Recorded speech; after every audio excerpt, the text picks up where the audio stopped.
Hi all. ഇന്ന് September 26-27 തീയതിയിലെ current affairs ആണ് നോക്കുന്നത്. സെപ്റ്റംബർ 26 പ്രത്യേകത ലോക പരിസ്ഥിതി ആരോഗ്യ ദിനമാണ്. 2025 പ്രമേയം ശുദ്ധവായു, ആരോഗ്യമുള്ള ആളുകൾ. The loneliness of Sonia and Sunny എന്ന കൃതി രചിച്ചത് കിരൺ ദേശായി. ചാർലി ചാപ്ലിൻ ജീവിതവും കലയും എന്ന പുസ്തകം രചിച്ചത് PG സദാനന്ദൻ. 2025 സെപ്റ്റംബറിൽ പ്രകാശനം ചെയ്ത കഥാകാരി ചന്ദ്രമതിയുടെ നോവലാണ് ഒഴുകാതെ ഒരു പുഴ. പൊതുജനങ്ങൾക്ക് ജില്ലാ പോലീസ് മേധാവിമാരോട് വീഡിയോ കോളിലൂടെ നേരിൽ കണ്ട് പരാതി ബോധിപ്പിക്കാൻ ആവിഷ്കരിച്ച പദ്ധതി ദൃഷ്ടി. തമിഴ്നാട് സർക്കാരിൻ്റെ MS സുബ്ബലക്ഷ്മി പുരസ്കാരത്തിന് അർഹനായത് KJ യേശുദാസ്. കലൈമാമണി പുരസ്കാരത്തിന് അർഹരായത് നടി സായ് പല്ലവിയും ഗായിക ശ്വേതാ മോഹനുമാണ്. 2021 പുരസ്കാരമാണ് സായ് പല്ലവിക്ക് ലഭിച്ചത്. 2023 പുരസ്കാരം ശ്വേതാ മോഹനും ലഭിച്ചു. വയോസേവന പുരസ്കാരങ്ങൾ 2025 സമഗ്ര സംഭാവനയ്ക്കുള്ള പുരസ്കാരം ലഭിച്ചിരിക്കുന്നത് നടി ഷീലയ്ക്കും ഗായിക PK മേദിനിക്കും. വയോജന ക്ഷേമ പ്രവർത്തനങ്ങളിലെ മികവുറ്റ സംഭാവനകൾക്ക് വയോജന കമ്മീഷൻ അംഗം കൂടിയായ അമരവിള രാമകൃഷ്ണനെ പ്രത്യേകം ആദരത്തിന് തിരഞ്ഞെടുത്തു. മികച്ച കോർപ്പറേഷനായി തിരഞ്ഞെടുത്തത് കൊച്ചി, മികച്ച മുനിസിപ്പാലിറ്റി നെടുമങ്ങാട്, മികച്ച ജില്ലാ പഞ്ചായത്ത് കാസർഗോഡ്, മികച്ച ബ്ലോക്ക് പഞ്ചായത്ത് മാനന്തവാടി, മികച്ച ഗ്രാമപഞ്ചായത്ത് ഒളവെണ്ണ. ഈ വർഷത്തെ പത്മപ്രഭ സാഹിത്യ പുരസ്കാരത്തിന് അർഹനായത് ആലങ്കോട് ലീലാകൃഷ്ണൻ. അക്ഷരകേളിയുടെ NK ദേശം പുരസ്കാരത്തിന് അർഹനായത് V മധുസൂദനൻ നായർ. 2025 സെറികൾച്ചറിനുള്ള മികച്ച സംസ്ഥാന അവാർഡ് ലഭിച്ചത് ആന്ധ്രാപ്രദേശ്. രാജ്ഭവൻ വിശേഷങ്ങളുമായി പുറത്തിറങ്ങുന്ന മാസികയാണ് രാജഹംസം.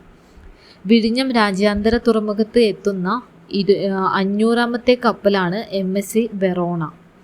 നികുതി വെട്ടിപ്പും നിയമവിരുദ്ധ വാഹന ഇറക്കുമതിയും ഉൾപ്പെടുന്ന റാക്കറ്റിനെ ലക്ഷ്യം വെച്ചുള്ള കസ്റ്റംസ് നടത്തിയ ഓപ്പറേഷൻ്റെ പേരാണ് ഓപ്പറേഷൻ നുംഗൂർ. കേരളത്തെ 2031 പുരോഗമനപരവും വികസിതപരവുമായ ഒരു സംസ്ഥാനമാക്കി മാറ്റുക എന്ന ലക്ഷ്യത്തോടെ കേരള സർക്കാർ സംഘടിപ്പിക്കുന്ന സെമിനാറുകളാണ് വിഷൻ 2031. QR കോഡ് അടിസ്ഥാനമാക്കി യൂണിഫൈഡ് പേയ്മെൻറ്റ് ഇൻ്റർഫേസ്, അതായത് UPI വഴിയുള്ള പേയ്മെൻറ്റുകൾ ആരംഭിച്ച രാജ്യം ഖത്തർ. ഭ്രമണപഥത്തിലുള്ള സ്വന്തം ഉപഗ്രഹങ്ങളെ ആക്രമണങ്ങളിൽ നിന്നും സംരക്ഷിക്കാൻ അംഗരക്ഷകരായ ഉപഗ്രഹങ്ങളെ വിക്ഷേപിക്കാൻ ഒരുങ്ങുന്ന രാജ്യമാണ് ഇന്ത്യ.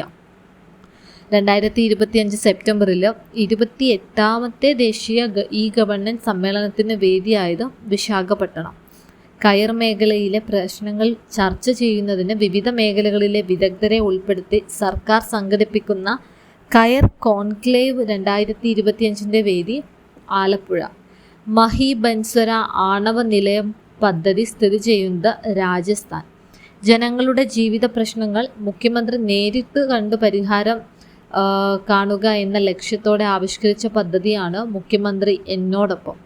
പുനർവിവാഹിതരായ അച്ഛനമ്മമാരുടെ കുട്ടികൾക്ക് പഠന മാനസിക പിന്തുണ ഉറപ്പാക്കാനുള്ള പദ്ധതിയാണ് സുരക്ഷാ മിത്ര. രാജ്യത്തെ ആദ്യത്തെ വേഴാമ്പൽ സംരക്ഷണ കേന്ദ്രം ഒരുങ്ങുന്നത് അട്ടക്കട്ടി, കോയമ്പത്തൂരെ അട്ടക്കട്ടിയാണ്. പശ്ചിമഘട്ടത്തിൽ കാണപ്പെടുന്ന 4 വേഴാമ്പൽ ഇനങ്ങളെയാണ് ഇവിടെ സംരക്ഷിക്കുക. വേൾഡ് ഫുഡ് ഇന്ത്യ 2025 പാചക ആഘോഷമേള വേദി ഡൽഹിയിലെ ഭാരത് മണ്ഡപം. ഭിന്നശേഷിക്കാരായ കുട്ടികളുടെ പരിചരണത്തിന് രക്ഷിതാക്കൾക്കായി ദേശീയ ആരോഗ്യ മിഷനും സഹകരിച്ച് കോഴിക്കോട് ജില്ലാ ഭരണകൂടം തയ്യാറാക്കിയ mobile app Sahamitra. Indian news paper സൊസൈറ്റിയുടെ പുതിയ പ്രസിഡന്റ് വിവേക് ഗുപ്ത.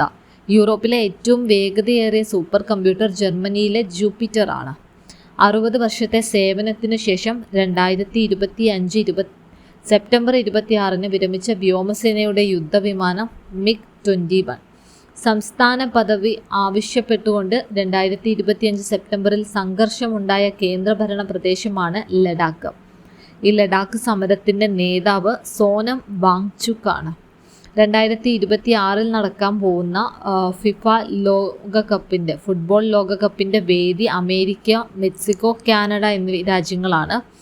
ഈ ലോകകപ്പിൻ്റെ ഭാഗ്യചിഹ്നങ്ങൾ എന്നത് അമേരിക്കയുടെ ക്ലച്ച് എന്ന കഴുകന്, മെക്സിക്കോയുടെ സായു എന്ന പുള്ളിപ്പുലി, കാനഡയുടെ മാപ്പിൾ എന്ന വലിയ കൊമ്പുള്ള മാൻ.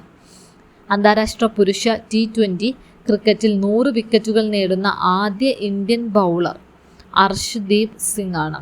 2025 പുരുഷന്മാരുടെ അണ്ടർ-20 ലോകകപ്പ് ഫുട്ബോളിന് വേദിയാകുന്ന രാജ്യം ചിലി. 2025 ലോക അത്ലറ്റിക് ചാമ്പ്യൻഷിപ്പിൽ സ്വർണം നേടിയത് ആഘോഷിക്കാനായിട്ട് രാജ്യത്ത് പൊതു അവധി പ്രഖ്യാപിച്ച രാജ്യമാണ് ബോട്സ്വാന. 2025 സെപ്റ്റംബറിൽ അന്തരിച്ച ഇതിഹാസ cricket umpire, English cricket umpire Harold Dickie Bird. 2025 super league കേരളയുടെ ഔദ്യോഗിക പന്ത് സാഹോ.